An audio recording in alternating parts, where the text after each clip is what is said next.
Allez, c'est parti, je vous raconte l'Ironman de Cozumel que j'ai terminé en 8h59. Mais avant ça, d'abord, réveil à 3h55 du matin.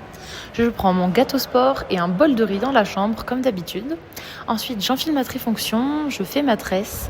Et pendant ce temps-là, le soleil n'est pas encore levé dehors. Je vais jeter un petit coup d'œil pour savoir à quoi m'attendre au niveau de la météo. Il n'y a pas trop de vent, il fait même pas encore très chaud. Bon, là c'est vraiment tôt.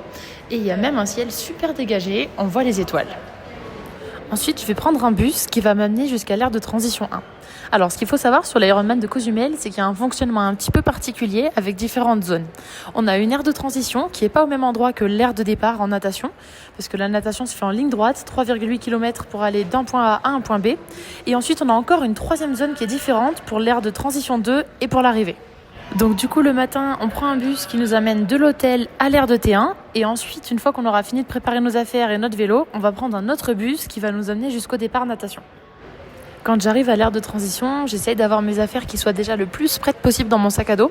En fait, je prépare d'autres petits sacs dans lesquels j'ai par exemple toutes les affaires que je dois fixer sur mon vélo, donc les chaussures, les élastiques, mon compteur, et un sac avec tout ce qui est hydratation et nutrition, donc tous les gels que je vais placer dans ma bento box, et ensuite toutes les gourdes que je vais mettre directement dans mes porte-bidons, et aussi une gourde spéciale que je vais verser à l'intérieur de mon vélo pour l'hydratation qui est intégrée au cadre. Ensuite, je vérifie que sur mon vélo, tout va bien, que ce soit au niveau du freinage, du passage de vitesse. Je vérifie aussi la pression des pneus. Et si c'est pas déjà fait la veille ou selon les conditions qu'il y a eu dans la nuit, je fais aussi un petit point sur le graissage de la chaîne et des galets. Ensuite, j'ai pris une navette qui m'a amené jusqu'à l'aire de départ et j'ai commencé à enfiler ma swimskin et à faire un échauffement à sec. Alors la natte, elle est un petit peu particulière à Cozumel, donc comme je vous disais déjà, d'un point A à un point B en ligne droite, mais aussi par rapport à la température de l'eau qui est quand même assez élevée. L'eau était à 29 degrés. Donc il n'y avait strictement aucun doute sur le fait que la combi néoprène allait être interdite et donc ça nage en swimskin. Et ça c'est trop cool, moi j'adore nager en swimskin parce que j'ai mes sensations, ma prise d'appui, ma flottaison habituelle, vraiment mes sensations de pure nageuse et je me régale. Donc ça c'est le premier point positif. Et ensuite, deuxième particularité avec la natte à Cozumel, c'est qu'elle se fait avec un courant de dos. Donc c'est-à-dire que le courant nous aide à nager plus vite. Moi d'habitude sur Ironman, je nage aux alentours de 1,19 ou 1,20 de moyenne, ce qui me fait sortir en 49 ou 50 minutes. Et là à Cozumel, on va faire des chronos beaucoup plus rapide. Moi, ce jour-là, j'ai nagé 1,10 de moyenne. On a le droit de se mettre à l'eau quelques minutes avant le départ pour s'échauffer. Et moi, j'ai choisi ensuite de me placer le plus à droite possible sur la ligne de départ parce que c'était le plus en face de la trajectoire et le chemin le plus court. Par contre, comparé à d'habitude, je me suis sentie observée et scrutée par les autres. On aurait dit que tout le monde voulait prendre mes pieds au moment du départ et essayer de m'accrocher.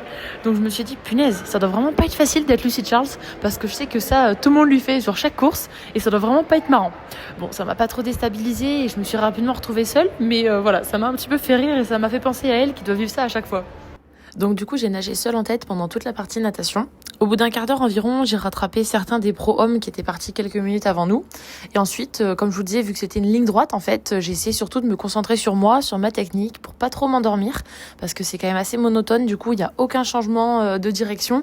Et donc, on peut facilement s'endormir sur un mauvais rythme. Donc, j'ai essayé de me concentrer sur moi, sur ma technique, remettre de la fréquence, remettre de l'amplitude, corriger tout ça pour être le plus efficace possible. Je sors de l'eau en 44-46, donc 1,10 de moyenne et 2 minutes 15 d'avance sur les poursuivantes. Et c'est parti pour les 180 km de vélo, on va faire 3 fois le tour de l'île. Donc au niveau des conditions, on avait un vent qui était plutôt raisonnable, je trouve. J'ai déjà eu bien pire les jours d'avant quand je m'entraînais sur l'île. Là, on pouvait avoir des rafales jusqu'à 35 ou 40 km/h, qu'on allait avoir parfois de face, parfois de dos, et parfois on va être abrité dans les parties où on roule dans la jungle. Au niveau de la température, on avait 28 degrés et 58% d'humidité en moyenne sur la partie vélo. J'ai roulé seule en tête jusqu'au 35e kilomètre environ, avant de me faire rejoindre par celle qui terminera deuxième, Lisa Perterer. On a gardé la tête de course jusqu'au kilomètre 130 environ, avant que Anne nous rattrape, Anne Reichmann, qui est ensuite allée chercher la victoire derrière. Comme je vous le disais, je ne savais pas trop à quoi m'attendre au niveau de mes sensations, et j'ai quand même été agréablement surprise, parce que j'ai pas si mal vécu que ça le vélo. Déjà, mentalement, c'est quand même passé assez vite. Je me suis retrouvée très patiente, assez concentrée, et j'ai pas vu le temps passer. J'ai réussi à bien suivre mon plan au niveau hydratation et nutrition pour faire attention de ne pas terminer déshydratée et vraiment apporter de l'énergie en continu et de manière régulière. Et les jambes étaient plutôt là. Donc vraiment une bonne surprise ce vélo. Je m'attendais à pire, surtout vu le manque de volume d'entraînement que j'avais.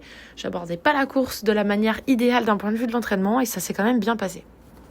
Au niveau du chrono, j'ai roulé 4h50. Il y avait un peu plus de 181 km, donc ça fait 37,4 km/h de moyenne. Je pose en deuxième position à 3 minutes 46 de retard sur la tête de course. Et c'est parti pour le marathon. On a 3 allers-retours de 7 km, donc 14 à effectuer. Comme je vous le disais, les conditions étaient vraiment chaudes et humides, il faisait 29 degrés, mais le point positif, c'est qu'il y avait beaucoup de stations de ravitaillement. On pouvait à peu près se rafraîchir toutes les 5 minutes, et ça, c'était vraiment super d'un point de vue de l'orga. Au niveau de mes sensations, sur le premier aller, j'avais pas des jambes de folie. Je me suis sentie assez fatiguée par le vélo et ça a même un petit peu commencé à m'inquiéter parce que je me suis dit, bah mince, je l'ai bien vécu le vélo et là, est-ce que le marathon va pas être difficile? Et puis finalement, j'ai retrouvé des super sensations dans le retour. Et là, j'ai commencé vraiment à me sentir bien, à retrouver une allure normale. Et je passe le premier tour en 1h02, donc je suis sur les bases de 3h08. À ce moment-là de la course, je suis déjà passée en 4e position. Mais en fait, c'est pas du tout un problème pour moi. Déjà, pour résumer un peu l'idée, pour moi d'aller à Cozumel, l'objectif c'était d'aller prendre le slot un an avant pour Kona. Et en approchant de la course, j'avais même pas eu l'entraînement finalement que je voulais, je l'abordais pas de la manière idéale. Mais dans tous les cas, il était question d'essayer d'aller chercher ce slot et je savais qu'il y avait 5 places qualificatives. Donc là, à ce moment de la course, je suis déjà super contente que le vélo soit bien passé malgré le manque de volume d'entraînement. Et en fait, je me concentre que sur moi. Moi, mon but, c'est d'aller chercher mon slot. Je suis 4e, il y a 5 places, donc tout va bien.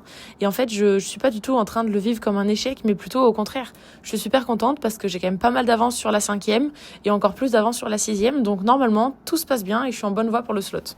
Je passe le semi en 1h34-50, donc je suis toujours sur les bases de 3h10, mais je dois faire un arrêt aux toilettes, donc j'essaie d'aller le plus vite possible. Et musculairement, après cette petite pause, c'est super dur de repartir. Et là, sur le deuxième semi, je peux vous garantir que j'ai senti le manque d'entraînement, le manque de volume. Musculairement, c'était incroyablement difficile. J'ai vraiment eu la sensation de courir sur des œufs en redoutant chaque impact. Bon, j'ai quand même limité la casse parce que je cours le marathon en 3h20, mais je pense qu'avec un vrai entraînement, j'aurais réussi à refaire une perf du niveau d'Hambourg aux alentours de 3h10. Et voilà enfin cette ligne d'arrivée. Total 8h59-51, je termine 4e femme, qualif en poche pour le championnat du monde Ironman 2025 à Kona. Mission accomplie, franchement, j'aurais pas parié sur ça. En plus, faire sub 9 dans une course aussi difficile, je m'y attendais pas non plus. Donc, vu le manque d'entraînement, ça fait trop mal. Je suis obligée de m'écrouler. Vu le manque d'entraînement, réussir à faire moins de 9 heures, je me dis que je peux faire 9 heures un peu partout sur la planète. Parce que je vous jure, si je vous montre mon volume d'entraînement avant cette course, je pense qu'il y a moyen de pleurer de rire. Blague à part, la course à Cozumel est quand même très exigeante, surtout au niveau des conditions climatiques. Et ensuite, oui, par rapport à mon entraînement, j'avais pas le volume que j'aurais voulu, mais des personnes très sages et très expérimentées m'ont dit que la chance sur un full Ironman, ça n'existe pas, et que si ça a marché, c'est parce que je me suis entraînée dur tous les mois, voire les années précédentes.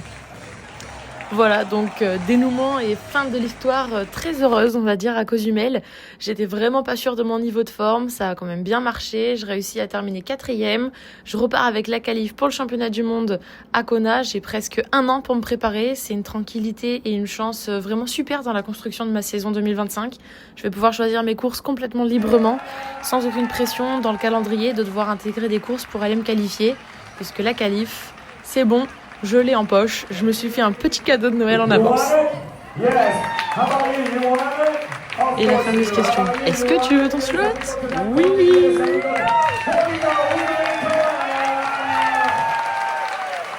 J'ai bien fait de venir à Cozumel. Me voilà qualifiée au championnat du monde Ironman. Rendez-vous à Kona le 11 octobre 2025. En plus, ils sont vraiment au top, Ironman Cozumel. Ils ont même prévu une boîte de transport pour ramener le trophée qui est juste gigantesque à la maison. Et voilà pour ce petit récap de course. Allez, salut!